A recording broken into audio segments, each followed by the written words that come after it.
fort.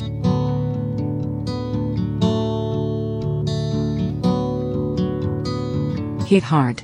Pierre-Paul Mattei, the chief designer of Peugeot's all-new 508, is jabbing the air as he talks me around the new car's design. We knew we had to hit strong, to make something different, or we shouldn't go into the segment. It was a global ambition, a conviction, from the designers to the engineers. Mattei and Peugeot have done all they can to give the new 508 a fighting chance. Arriving in UK showrooms in autumn 2018, the 508 isn't just another apologetic mainstream saloon, launched more in hope than expectation against overwhelming premium German competition. For a start, it's not even a saloon. Peugeot calls it a 5-door fastback. All 4 side windows are frameless, like in elegant sports cars. And the day car visits the Mulhouse plant in far eastern France, factory workers are subjecting early-built 508s to an early bath, fretting whether the seals make for a watertight cabin.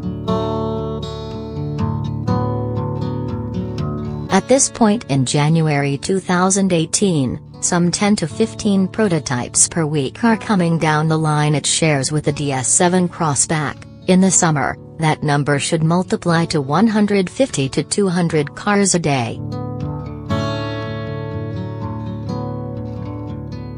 Quality, not a word you'd reflexively associate with French car makers, is claimed to be a major cornerstone of this 508. In body construction, I watch robot arms perform their syncopated whirl, siphoning out 30 meters of glue per car as steel beams and sections are bonded and welded in a flurry of sparks, forming the body in white. Bonding, although commonplace for premium car makers, is a new process for PSA Group. The aim is to make the 508's body as stiff as possible. Mounting the suspension on a rigid base makes for a more precise drive, as well as being critical for refinement. If the body is rigid, you get fewer movements and vibrations, and this process is so important to reduce noise, says quality engineer Christophe Patois. As the Vice President of Reliability and Quality in Use, Patois presents his vehicle benchmarking to the group's executive committee on a monthly basis. And Carlos Tavares, PSA's chairman and the man who set the goal for Peugeot to lead Volkswagen on quality by 2020, is not a chap to let down. PSA has been striving to improve vehicle standards for 9 years, painstakingly comparing cars with rivals from VW, Audi, Honda, Kia and Mercedes-Benz. Patois team assesses his company's cars against their direct rivals, at brand new, 15,000 kilometers, 30,000 kilometers and 45,000 kilometers.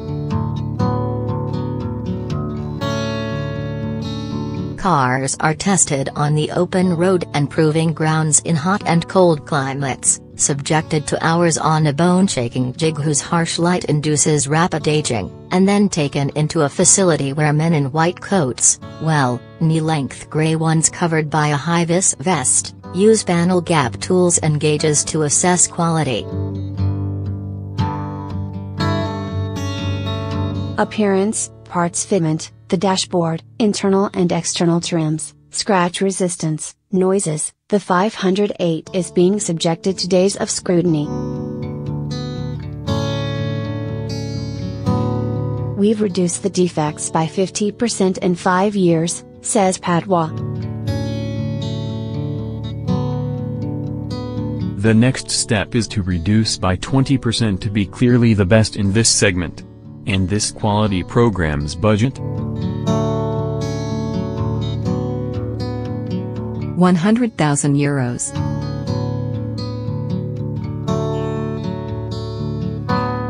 Aside from the quality, another thing that might surprise you about the 508 is its size.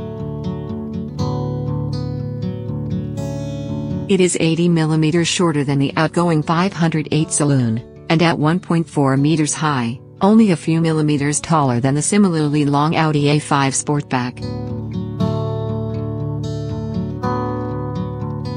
That car, and the Volkswagen Arteon, are the quality benchmarks which Peugeot hopes to beat.